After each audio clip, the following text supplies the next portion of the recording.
رئيسul wasaaraha dalka Dr. Abiy Ahmed ayaa tusaaleyay in maadaama oo labada shacab ay walaalo yihiin taariikh dheer iyo xuduud dheerna ay wadaagaan isla markaana ayna meel dhaba ku kala maarmin inay ka dhigan tahay dad ul iyo diirkeeda madaxweynayaasha labada deegaana ay matalaan labada shacab. በመጀመሪያ የኦሮሚያ ክልላዊ መንግስት ፕሬዝዳንት አቶ አብዲ መሐመድና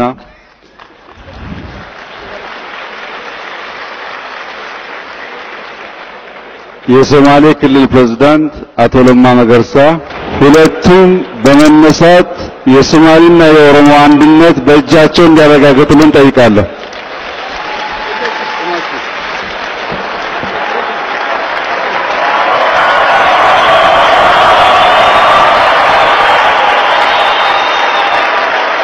marka hore madaxweynaha deegaanka Oromiya mudane Cabdi Maxamuud Umar iyo madaxweynaha deegaanka Soomaalida Itoobiya mudane Lama Magarsa labadoodaba waxaan ka codsanaynaa inay istaagaan oo gacmaha ay isqabsadaan muujiyaana midnimada shacabka labada deegaan.